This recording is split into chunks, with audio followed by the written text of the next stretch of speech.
Welcome to Safety Justice League.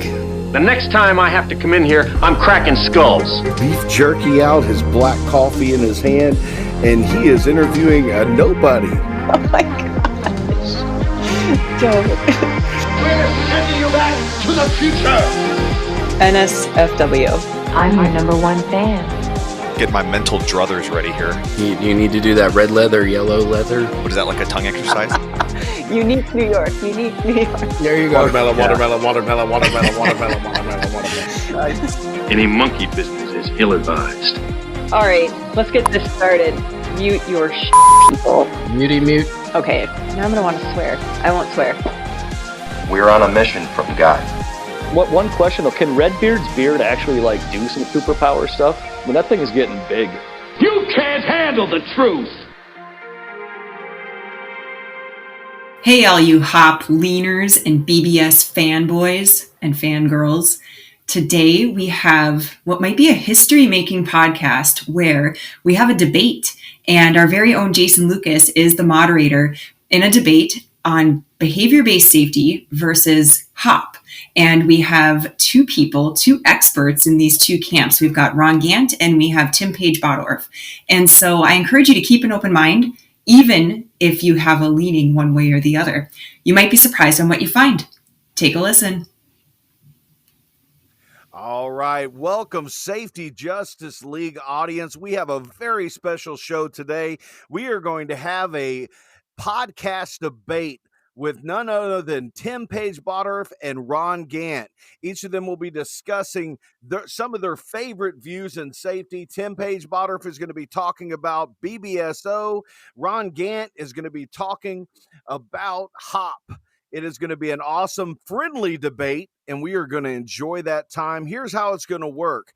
Tim is going to start off with 5 minutes to discuss BBSO and extol its virtues, and Ron Gantt is going to have 3 minutes to argue against those. Immediately following that, Ron Gantt will have 5 minutes to give his virtues of HOP, and then Tim will have 3 minutes to argue against those. And then each of them will have 3 minutes to conclude their statements and try to win you, the listeners' vote on this SJL debate. So welcome in. We've got Jason Maldonado. We've got Nate Brayman, Redbeard himself. We've got Tim Page. We got Page-Bottorff, and we've got Ron Gantt. Say hello, everyone. Hello. Totally just thrust these guys into this, not knowing what they were in for. Yeah, that's what it's gonna be. Like we got all official. Y'all missed it on the recording, but Ron was like, "Should I have worn a tie to this?" I love it. I do too. All right, ready. Gentlemen, 5 minutes on the clock. Jason, you can start them whenever you want. All right, Tim, are you ready? Let's go. Let's do it. Ron, are you ready? Oh, yes, of course. Let's make that timer start. Start it now, Jason. And it is go. And I'm off. So we're talking about, you labeled it BBSO, or most people would refer to that as behavior-based safety observations. And I am a fan of behavior-based safety observations, but I would suggest that there's a little further in terms of detail when it comes to human factors. I was just updating my mind in terms of the OSMA, which is the Occupational Safety and Mission Readiness for NASA. And there was this thing that was on their coin. And the challenge coin says it's kind of a Latin term. So errare humanum est, which is to err is human, or to have this error is human. But what was further kind of cool about that topic, or that statement, is that to err is human, but to persist in that error is diabolical, which is a little bit further in regards to their statement. And I want to go a little bit further than just performing behavior-based safety observations when it comes to observing employees, because we all know that observers will actually find themselves being safer. We all know that if there's data being put in, that it actually produces safer acts in terms of acts and conditions, as what Danny Peterson was telling us. But I was just thinking, let's go a little bit further in making decisions. So an employee will make some decisions throughout the workday. And the type of decisions that they make could be risky decisions, could be, well, decisions based on what's going on at home. There could be a lot of things going on in terms of the decision-making process. And I'll give you an example that just happened 2 days ago that we're performing an investigation on. An employee had to change a pump inside of a drum, and one drum was full of potassium hydroxide, and the drum that they pulled the motor and pump from was a drum that was from an acid. So we had a base and an acid. So they took this stick like Kalawasa tube out and they put it into the drum. And anyway, there was a reaction, and it created, based on the chemicals that we did the reaction on, it created chlorine, and they basically exited the space, and the reaction maintained for another 2 or 3 hours. And we did some further calculations. But the decision to grab this pump was the employees. Now, the employee had several days of training in regards to JHAs, non-routine tasks. It's okay to stop work.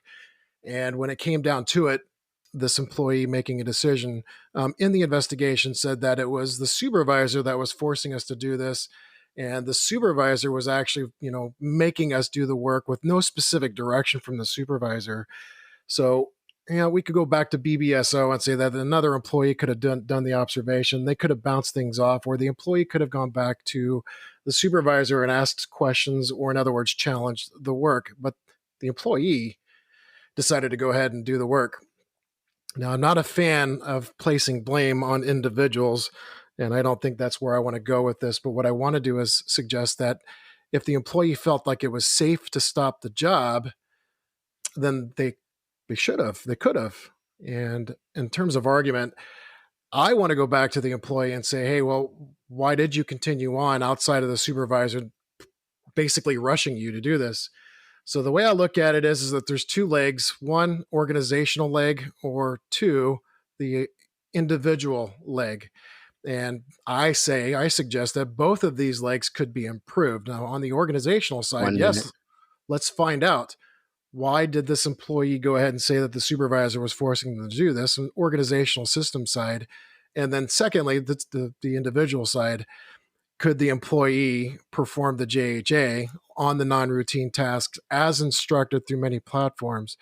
So in regards to behavior-based safety, there's a lot of stuff going on. But to conclude this sentiment, there's a lot more things you can do than just safety observations for behavior. We can go further and give tools to the employee so that way they're prepared to make better decisions. Well, very well done, Tim. Thank you for that. Ron, you have a 3-minute count on the clock to respond to exactly everything that Tim said, and that time starts now. Safety Justice League folk. I guess the first thing I want to say is I'm glad that we get to have this conversation, because I think it's really important that people in different camps actually talk to each other rather than talking at each other. And so I'm looking forward to having this time to talk with all of you, really. So to Tim's point, I think that Latin quote is interesting. To err is human. I would actually kind of take issue with it, though. Actually, I don't think to err is human. To err is actually a part of life, because we have to ask the question, where does the error come from? If we say that error is a product of humanity, that sort of suggests that there are features of us that are always wrong. Like there's something that is inherently wrong with the human being, that like if you did this thing, no matter of what context it is in, it is incorrect. And actually, I would say that's not true. There is, no behavior that is always wrong unless you put it in a given context, right? So think about that for a second. Think about risky behavior. Name a risky behavior that doesn't also include a context. Right. So we would say, people, in your mind, when I say that, you're going to think of things like, going up in height without fall protection. Well, that's up at height. Not wearing fall protection is the actual behavior. Being at height is the context. It's the behavior plus the context that makes the error, that makes the unsafe act. Right. Even something as simple as forgetting is actually shown to be beneficial And so even something as simple as like forgetting, as a human behavior gives us benefit because it helps us actually function. If we never forgot, we would give. And so the idea that like, if we need to focus on the individual and the organization, I think is flawed, because you can't separate the two, right? There is no individual separate from the organization when the individual's in the organization. And so I think what we really want to do is, we want to give the individual tools, but in order to do that, you have to put them into the context in which they actually exist, right? You actually have to see what they look like in the wild. And so that would just be the way I would approach that problem. End rant. All right. Well, thank you so much for that, Ron. Now, round 1 is in the books. We are going to start with round 2. Ron, you have the opportunity now to extol the virtues of hop. You've got 5 minutes, and that clock starts now. All right. Well, so I guess, I don't necessarily see myself as like an advocate for any one approach, even though other people might take issue with that. What I would say though is that to me, the biggest aha moment in understanding human behavior came when I understood something called the local rationality principle. Now, the local rationality principle is based upon some fundamental assumptions, right? That, 1, people don't come to work to get hurt. 2, people don't come to work to hurt other people. 3, people don't come to work to get in trouble. And 4, people don't usually come to work to do a bad job, right? Now, that last one, I guarantee when I said that, all of you got a picture in your head of that one guy at work that's really annoying and seems super lazy. But, I think that's not really necessarily a function of that person wanting to do a bad job, as them just having a different definition of good job than you do, right? But so if we take those assumptions at their face value, then it leads us to something called the local rationality principle, which is that people act in ways that make sense to them in that moment based upon their experience, education, the resources they believe they have at their disposal, their goals they have, their focus of attention. All these different factors are leading to your behavior, my behavior, everyone's behavior in any given moment. And so basically, to sum it up, it's like whenever you see something that doesn't make sense to you, that's actually a problem with you. You're not seeing what makes sense to that person because you're not seeing all the contextual factors that are driving that behavior. So let's go back to the guy who, was working on that pump and mixed the acid in the base. To me, I would ask, why does it make sense to do that? Because if we can understand why it makes sense for someone to do that, then we can actually make a change within the system so that the next employee doesn't come along and do that. Right. And I think, Tim would agree that that's something we want to do. So but the difference is, I think, that we're not talking about necessarily a risky decision per se that just is housed within the head of that one person. We're saying that there was factors within the system that are influencing this person's behavior and the choices that they make that are leading to the outcomes. And so if we want to change the outcomes, we need to change the system in which the person operates. Because if we just change that one individual, then who's to say the next person wouldn't come along and do it? As an example, if we believe that this is something that can happen, right? That that these people are going to make risky decisions, I would ask, why did we develop a system that you can accidentally mix acids and bases and cause an incident like that? Seems like that's something we can engineer out of the system. And to that point, people will say, well, you can't engineer out everything. But I would just really caution us against doing things like saying, too often in safety, I think one of the mistakes we make is we think that we can judge people's behavior just by looking at the behavior. We can say that a person, thought that they could do something or that they felt a certain way. I don't know that we can do that. I think what we need to do is put people's behavior into context. And when you do that, you start to see that, man, that behavior actually makes a lot of sense given A, B, and C.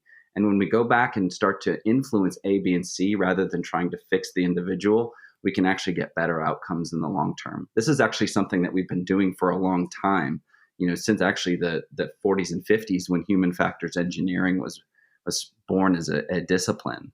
And so there's actually a lot of research that kind of backs this up and shows that this is a productive approach. End rant.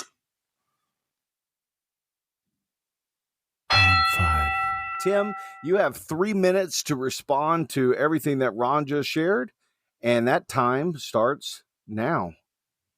Yeah, I'd have to agree with Ron in terms of the thanking you all for having us on this platform to be able to talk, because more times than none, when somebody's talking and you get some folks out there that start talking and generating that feeling or that perception, and all of a sudden now you've got a group of people around a perception. It's kind of like our political arena right now. Well, you don't believe me or you don't agree with me, then you're out there, and I don't think that's this platform. I have to say, Ron, thanks for joining us, and for me, I'm just kind of glad to be a part of it, actually. But to go back to there's two things that Ron said. Number one was, employees don't want to get hurt. I don't think they want to get hurt anywhere. As a matter of fact, if they go into work, they're not saying I'm going to get hurt at work today and then go home and not get hurt. But they don't want to get hurt anywhere. That means they don't want to make the type of decisions or mistakes that'll get them hurt. And then the number 4 one, they don't want to do a bad job. That's extremely important. So I put what I relate to as HURT tools. And I don't say that they're HURT tools. They're HERT tools. They're human error reduction tools. And in this case, I believe that the system did fail this individual. And I would say that we could marry up HOP likeness and human factors or human error reduction. I say that we could put both of those into deployment in this particular case. And having a human error reduction tool might mean that they can create a tool in their mind or a triggering mechanism. And I often refer to that as home. Don't you want to go to your home? And I kind of think of Happy Gilmore when he's yelling at his golf ball to go into the golf ball hole. Like, don't you want to go to your home? But I use home as an experience. And I relate that as hazard observation mitigation experience. And it's an acronym, and there's acronyms all over safety. But when it comes down to it, 1 minute. Yeah, the employee could have probably made a better decision. But ultimately, I agree with you, Ron. Why wouldn't we go back to the supervisor and find out why these decisions are being made for the employee? And then did the employee have the right tools in the first place? So I like the fact that we're together here talking about this, because you know what? Like minds, like results, we all have the same, we don't want people to get hurt emphasis. And I totally agree with that. And 5. And that whisper at the end is just hilarious. All right, so I love it. Hey guys, great job on that. We're going to give you each 3 minutes to kind of wrap your thoughts up and in a closing for this wonderful debate that you guys are having. Again, both of you are doing an amazing job from the standpoint of starting a conversation and continuing that conversation. This is what we need to be doing in safety, and I appreciate you both. So I'm going to start with Ron. Ron, you're going to have 3 minutes to express your closing, and that 3 minutes starts now. All right. Well, so yeah, I also thought of Happy Gilmore when you said that, and it nearly made me laugh out loud. But I maintained quietness, and so I feel really proud of myself for that. And I just wanted to say that, and I hope you all appreciate my self-control. But no, I think, it is important that we understand that we all are on the same team, that we're all trying towards the same goal. It is also important. It's something, that someone said to me one time that I kind of adopted because I really liked it, is I hope people know that I don't take myself that seriously, but I do take what I do seriously. And I think we all do that, right? And so it is important that we try to muster the best resources we can to meet our goal, right? And what we really want is some sort of sustainable change. And this is sort of my problem I have with a lot of behavior-based safety solutions, is that their sustainability is questionable for 2 reasons. One, if we're trying to fix the individual by, giving them a tool that basically forces them to try harder next time, sustained effort is just not something that you can do, right? People can only try so hard for so long. And so I worry that, if we don't embed something within a system that actually enables that outcome, that we're not going to get the outcomes that we really want. Secondly, the problem I have with sustainability in these programs is that, if we embed it, actually, then it becomes a habit. Well, what is the difference between a habit and complacency? Outcome, right? That's it, right? And because we're talking about two modes of behavior that involve non-thinking, right? And non-assessing your environment and just acting in a rote way. And so that's sort of my problem, right? Is if we want to turn something into a habit, that assumes that the environment never changes. And that's just not a world we live in. We live in an environment that's constantly changing and shifting, and sometimes in very subtle ways and sometimes in dramatic ways. And so I think we want an approach that actually brings the best out in people. And I think we're all in agreement with that. But I think to do that, we need to understand systems and create systems that create resilience in people rather than relying on the resilience of people, which is what we've traditionally done. Great closing. Tim, you now have 3 minutes to give a closing viewpoints on your view, and that time starts now. Thanks, Jason. Yeah, we're all on the same team. I totally agree with that, Ron. I would say this, just like Jason Lucas has the social media safety minute, and Nate has, well, he's a Redbeard. And then Jason Maldonado on the Safety Justice League, he's got that, what is that program you got, Jason? I think it's Relentless Safety. Anyway, you got some Relentless Safety. Yep. Yeah, you got some hashtags that go around it, and you've got a persona, so to speak. And I'm going to suggest that my persona was never going to be the HOP combatant. It was going to be, well, I'm the safety guy that likes to have fun, or the humor and safety guy. And I've always had this moment in my life where I've made tons of mistakes. And then for me, sharing these mistakes out loud, it's regardless of what class I'm teaching or what safety program I'm trying to work on, but with sharing these through storytelling and anecdotes, I get people to understand that, yes, they suggest that they made these same mistakes. One of those being flying. I make mistakes when I'm in the airport and rental cars all the time. And when it comes to reminders, this is a big one. I have an application that reminds me, keep your mind on task when you get into the rental car, because then you don't want to force yourself to look at a cell phone. And it comes up on my watch, it comes up on my computer, it comes up on my laptop, which I actually put in the trunk. But I set that habit up on my own. And I know that individuals can and will be able to fight or combat complacency. And I think it will be helpful with habits. And right now, with this new normal trying to emerge, we've got a lot of folks that want to get back to the old normal where it's comfortable. They know they can go to work, they can earn a living. And that's that feeling of being in a cruising lane, or in neuroscience, grooving out neuroscience into your brain, or neural pathways. So for me, I've developed personally, I'm not saying I'm above anything because I still make mistakes, but I've tried to develop habits to help me fight the improper neuro pathways, but also seeing the systems. And I'm really thankful for Apple Music, Apple iPods, Apple CarPlay, that helps me be more interactive with my car so I could pay attention to the roadway. But that's from a human factors perspective. I truly believe that we can all get together on this and come together and create one way of people going home at the end of the day. All right. Well, that wraps up our debate. And but I do want to open it up to if Jason Maldonado or Redbeard have any comments they want to share. All right. So I let me start us off. That was the least vicious debate that I think I've ever heard. You guys are terrible politicians. We're all gentlemen here. Oh, man. That probably means that you guys are great moderators, right? How about this? Tim Page-Bottorff, he kicked a puppy, and I saw it. I have proof. Oh, wow. Ooh, here we go. Getting juicy. I want pictures or it didn't happen. We're starting this debate over, gentlemen. To kick puppies or not to kick puppies. Tim, you're in the affirmative. So. Whatever. Perfect pothead response. I have to say that. You're from California. So am I. That's an awesome answer right there. It's almost legal in Arizona. There you go.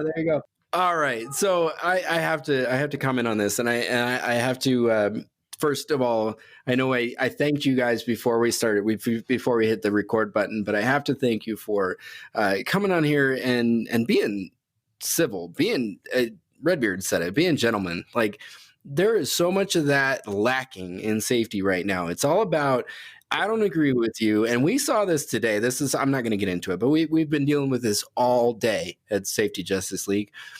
There is so much, I'm taking my ball and going home in this field. And it needs to stop because we all want the same thing, right? We all want workers to go home safe. And I think the disservice that we do to people is we get in these camps. And Ron, you said that earlier in the debate. We get in these camps and we don't want to reach out to the other side because they're wrong. And I think what you guys did just now, and I know we thrust you into this really weird world where you're back in high school and you're trying to, and we did that on purpose to set it up, to kind of get you off kilter a little bit, make it a little bit light and fun. But what you guys just proved today, I think is something that we need to echo throughout the safety community and really just put on a pedestal, because there is so much hate and discontent and polarization in the safety world, and it needs to stop. We need to realize that our goal is to help workers go home without dying, without losing limbs, without having their lives permanently altered. And that's something that we are all passionate about. I believe that 100%. And I just really thank you guys for bringing both perspectives. And I will be honest with you. I learned something from both of you. I would say more hop leaning in my thinking, but Tim, you brought some valid points today. You really got me thinking about habits and the neurology of it that I'm gonna have to go study aside from this. And I really appreciate that. So thank you guys both. I'm not going to weigh in on judgment, but really good time listening to both of you guys. And I enjoyed messing with you with your sound effects there. Thanks, Jason. That was good. 1 minute. Oh, sorry. Yeah, so I don't take a ball and go home. I flip my coattails and I tally fourth like a proper gentleman. I'm sure you guys can relate to that. I adjust my top hat, maybe give a tip of my hat. I adjust my monocle, and then I tally fourth. Oh, you spin the cane. And the cane. You're right. Yeah. I'm well dressed for this occasion, guys. Like we were talking about wearing a tie earlier. Yeah, I'm way ahead of you. I wanted to say something as well. I really appreciate the candor that both of you came into this discussion with, because I am also hop leaning. However, I have not given BBS, I think, the same amount of focus and really the same amount of chances as I have with hop, because I saw a pitfall in BBS, which was it's very difficult to walk the line of saying the employee messed up and blaming that employee.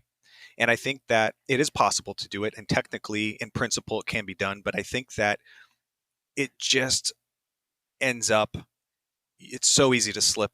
It's a slippery slope. It's so easy to get down and just blame the employee. It's the easy way out.